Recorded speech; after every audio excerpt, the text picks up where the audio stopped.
I think we've been real clear all along that we would love to have Cliff back. But a little early in the offseason for me to tell you exactly how it's going to play out. So you just can't get caught up in that stuff, or or it'll bury you. So I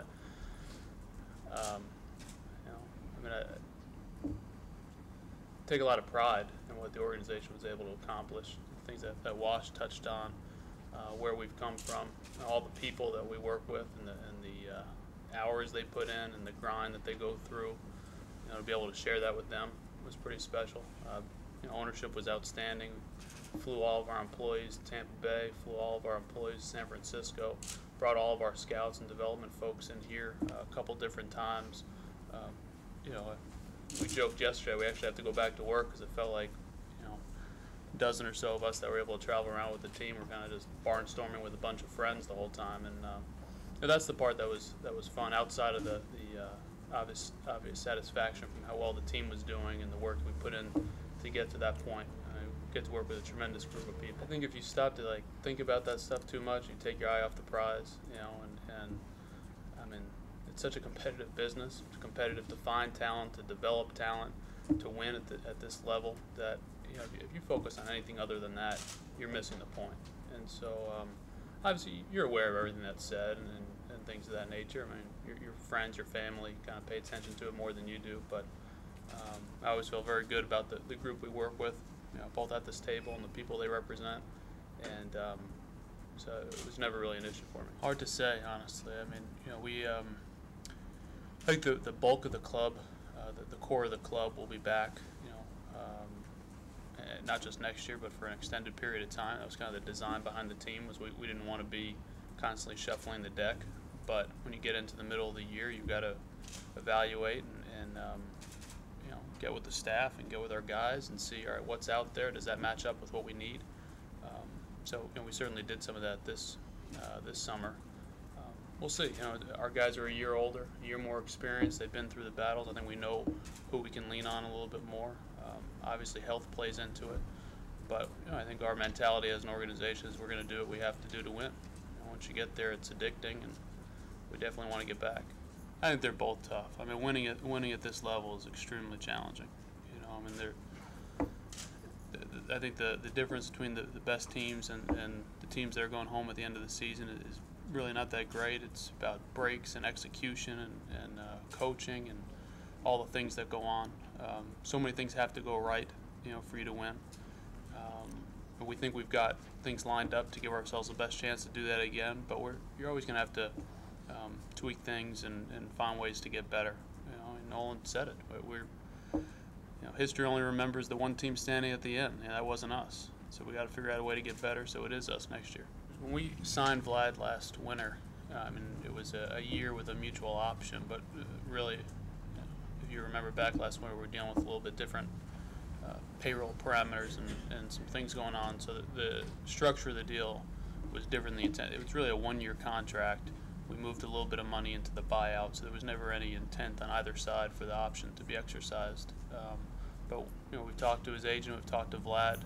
He was outstanding for us on and off the field, and the door is certainly open. And I imagine we'll continue that conversation here at some point. Did a mutual option, which are rarely, if ever, really picked up, practically speaking, on both sides. But it allowed us to structure the deal that made it fit into our budget last year. I think a mutual desire. That's where it all starts. I think the club likes having the player. The player wants to be with the club. That's two pretty important ingredients. Now, obviously, it's going to be a pretty competitive marketplace. He's going to be one of the premier free agents, if not the premier free agent on the market.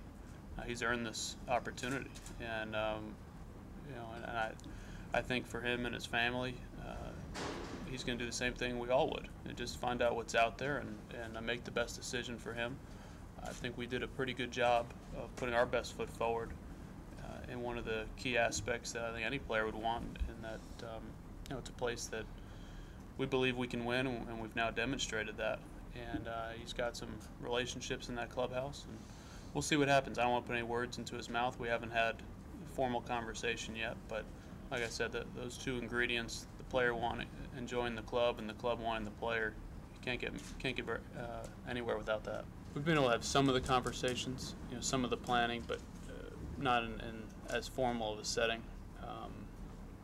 The reality is we've had our scouts around a lot more than they probably would have been around otherwise. So a lot of those conversations have taken place, but not in the exact same way. Now, the flip side is, it's a little bit of a different off season for us. I mean, we have a lot more specific things that we might look at once we get everybody's input. And so I don't think you need necessarily the extended meetings we've had in the past. But some of the stuff that you have to look at, that's not that exciting to the fans with the 6-year free agents and the Rule 5 preparation, trying to set your roster and all those things. A lot of those conversations have already taken place. Obviously, the focus will be on the big league club, and we started in earnest yesterday, and we'll keep going through till we're ready. We've got a couple weeks before they're not having formal GM meetings this year. They're having a little bit different version. We'll be ready to go during the season. I think the excitement from a player acquisition, can have maybe a little bit more of an impact. In the off season, I think it's pretty tough. And quite frankly, this franchise tried to do that in the past, and it's really tough to quantify. And I'm not sure that that's a good business practice to take on. I think we got to focus on winning the division. That's first and foremost. You can't assume anything, and I think all 3 clubs in our division, the 3 other clubs, are having similar conversations, similar meetings. And they're expecting to be a lot better. They've got young talent bases, they've got good resources, they've got creative management groups, and I think we won the division with 90 games this year. We're gonna 90 wins. We're gonna have to expect to win more than that to get back, just to get into the playoffs. And but obviously the goal is to put a club on the field that can be the last team standing. But first things first, you gotta get in, and that's our mentality. Wash has shown time and time again that he's going to give those guys a chance to win a job. Now they've got to go out and win it. You saw that play out during the season where young players stepped up and seized jobs. You saw it in spring training a little bit. We're a more mature club now. Maybe a little bit more accomplished, but our bread and butter, our strength is always going to be developing a core of players, keeping them together. Many of whom come up through our system, and I don't see that changing. And at some point, you've got to introduce some new players to that group, and I think that'll always be the case. If we can upgrade, go get a guy that we feel can help us win the division, help us advance in the playoffs, win it all, we're always going to be open to that.